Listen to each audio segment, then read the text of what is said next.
Hello students, आज हम कक्षा 9वीं के गणित भाग 1 में प्रश्न संग्रह 1.1 समुच्चय पढ़ रहे थे ना हम लोग। तो 1.1 का पहला, दूसरा और तीसरा सवाल हल करेंगे। तो देखो हमारा यहाँ पे समुच्चय में हम समुच्चय की परिभाषा पढ़े थे। समुच्चय की परिभाषा क्या है कि जिस समूह के घटकों को अचूक और स्पष्टता से व्यक्त कर सकते हैं उन समुच्चय को हम समुच्चय कहते हैं। और लिखते समय हम क्या करेंगे, उसको जब हम लिखेंगे तो हम क्या करेंगे, अल्फ़ाबेट जो है कैपिटल अल्फ़ाबेट, फिर धनु कोष्ठक लगाओगे, फिर जो भी नाम है सब लिखोगे, सबके बीच में कॉमा और धनु कोष्ठक बंद। ठीक है। तो अभी हमारा क्वेश्चन क्या दिया है, देखो हम ध्यान से। पहला क्वेश्चन देखो क्या बोला है यहाँ पर। पहला क्वेश्चन है सम पूर्णांक संख्याओं का समुच्चय। क्या बोला, निम्नलिखित समुच्चय को सूची पद्धति में लिखिए। सूची पद्धति, ठीक है, सूची पद्धति ने लिस्टिंग मेथड। सम पूर्णांक संख्याओं का समुच्चय। देखो सम संख्या लिखना है लेकिन पूर्णांक संख्या लिखना है। ठीक है। तो जो पूर्णांक संख्या वो क्या होगी हमारी, 2, 4। सम संख्या आ गई ना, तो सम संख्या आ गई तो इन्हें प्लस में ही होगा। तो हमारा क्या होगा, 2, 4, 6, 8। सम संख्या नहीं जिसका 2 से भाग जाता है। लेकिन हमको एंड नहीं बोला है, तो जब एंड नहीं बोलेगा ना तो तुम लोग आगे डॉट, और डॉट में कितना लगाना, 3 डॉट। जो डॉट लगते हैं ना 3 लगते हैं, ऐसा नहीं कि खूब सारा लगाते चले जाना। 3 डॉट, यानी वैसे डॉट केवल 3 ही बनाया जाता है कि मतलब आगे भी संख्या है। ठीक है। तो ये हमारा पहले का आंसर होगा। फिर हमको दूसरा क्या बोला है, 1 से 50 तक की सम अभाज्य संख्याओं का समुच्चय। सम अभाज्य, ये पहला हमारा क्वेश्चन था, पहले में ये था आंसर। 1 से 50 तक की सम अभाज्य संख्या। अभाज्य संख्या जानते हो, अभाज्य संख्या यानी जिसका भाग किसी से नहीं जाता है। तो यानी, और दूसरी बात देखो, तो अभाज्य संख्या क्या शुरू हुई, 2, 3, 5, 7 इस तरह से जाएगा ना, मतलब जिसका किसी से भाग नहीं जाता है, सिर्फ उसी संख्या से भाग जाता, तो वो अभाज्य संख्या हुई। ठीक है। लेकिन क्वेश्चन में एक और दिया वर्ड सम, यानी केवल सम अभाज्य संख्या लिखना है। अब यहाँ पे तुम देख रहे हो 2, 3, 5 ऐसे आगे बढ़ते जाओगे तो ये सब तुम्हारी विषम संख्या है, ये सम है। तो यानी आंसर क्या आया, सिर्फ 2। देखना क्वेश्चन कभी भी पढ़ना, कथन ध्यान से देखना। अभाज्य संख्या बोले तो आगे भी आ जाएगा, लेकिन तुम्हें सम बोला है यानी सम में 2। ठीक है। तो सिर्फ 2 आया और धनु कोष्ठक बंद। समझ रहे हो क्वेश्चन का कथन बहुत ध्यान से। हाँ। फिर देखो तीसरा क्या बोला है, सभी ऋणात्मक पूर्णांकों का समुच्चय। यानी ऋणात्मक यानी ऋण पूर्णांक संख्या लिखना है। पूर्णांक यानी इंटीजर्स हो गए, लेकिन ऋण संख्या, तो ऋण कौन से होते हैं मालूम है ना, -1।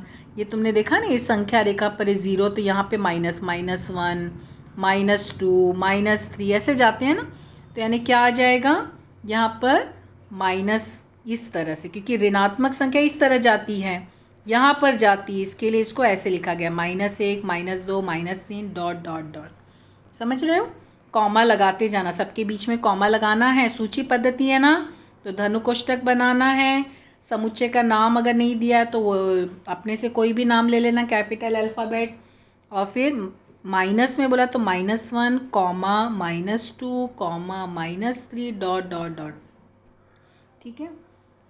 फिर उसके बाद हमारा चौथा, उसी में पहले का चौथा क्या बोला है, संगीत के, अब ध्यान देना, संगीत के 7 मूल स्वरों का समुच्चय। 7 मूल स्वर जानते हो ना, सा रे गा मा पा धा नी, केवल 7 बोला। एक्चुअली देखा जाए तो सा रे ग म प ध नी 7 तक जाता है, लेकिन तुमको केवल 7 ही लिखना है। इसके लिए सा रे ग म प ध नी यहीं तक लिखना। लिखते समय ये सब भी ध्यान देना कितना बोला है। क्वेश्चन बहुत आसान है, समुच्चय बहुत आसान है, लेकिन लिखते समय ध्यान देना। सबसे पहले तो जो भी तुम्हें समुच्चय का नाम बोला, अगर तुम्हें दिया है तो वही लिखना। जैसे डी अगर बोला तो डी लिखना, नहीं बोला है तो तुम कोई भी ले सकते हो।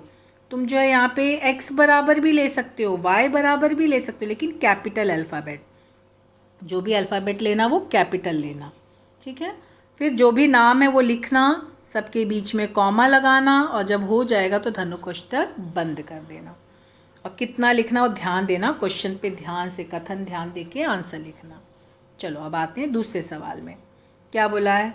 निम्नलिखित चिन्ह में दिए गए कथन शब्दों में स्पष्ट कीजिए। अभी ये हमने उदाहरण में भी देखा ना, हम समुच्चय के उदाहरण में देखे ना क्या है, इसका मतलब क्या है। ये असल में देखो एप्सिलॉन का चिन्ह है और ये एप्सिलॉन कट है। एप्सिलॉन मतलब घटक का होना और इसका चिन्ह मतलब घटक का नहीं होना। और ये देखो गुण वर्णन पद्धति है। चलो अभी हमें क्या बोला क्वेश्चन में? कथन में इस बार मतलब ये तुम्हारा जो है चिन्ह में बनाना, कथन बताना है, इसको कथन शब्द में लिखना है। तो देखो पहला तुम्हारा क्या है यहाँ पे, क्योंकि देखो तुम्हारा ये क्वेश्चन क्या है, ये एप्सिलॉन का चिन्ह यानी घटक का होना और ये क्या है क्यू, क्यू यानी परिमेय संख्या। तो यानी क्या लिखेंगे हम यहाँ पर, ये इस तरह से संख्या 4/3 यह क्यू का घटक है। क्यू यानी परिमेय संख्या के समुच्चय का घटक है। हो गया, कथन में लिखना है, हो गया कथन। ठीक है, फिर यहाँ पे बोला है ये वाला कथन। अब दूसरा -2 और देखो एप्सिलॉन कट है यानी घटक का नहीं होना और n लिखा है, n यानी प्राकृत संख्या।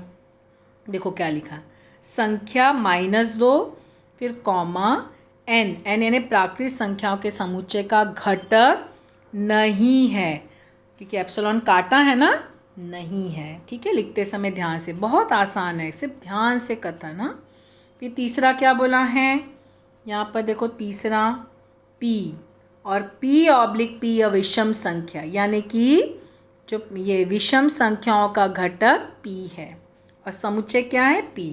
तो कैसे लिखे, समुच्चय p का घटक p ऐसा है कि p कोई विषम संख्या है, या तुम ऐसे भी लिख सकते हो विषम संख्याओं का समुच्चय p है, ऐसे भी लिख सकते हो। ठीक है, चलो तीसरा सवाल देखते हैं। किन्हीं दो समुच्चय को सूची पद्धति और गुणवर्णन पद्धति में लिख लो। मतलब कोई भी दो समुच्चय लो, उसको सूची में भी लिखो और गुणवर्णन। हम देखो पिछले वीडियो में जब हम उदाहरण पढ़ रहे थे सूची पद्धति गुण, उसमें बहुत सारे उदाहरण थे। तुम्हारी किताब में भी बहुत सारे उदाहरण रहेंगे, मतलब तुम्हें सूची पद्धति में भी लिखना और उसको गुणवर्णन में।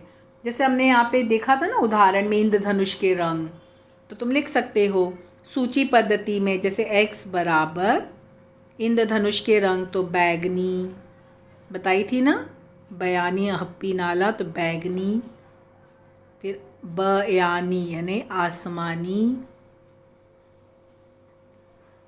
नीला, हरा,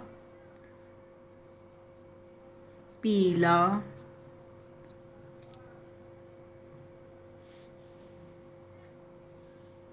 नारंगी,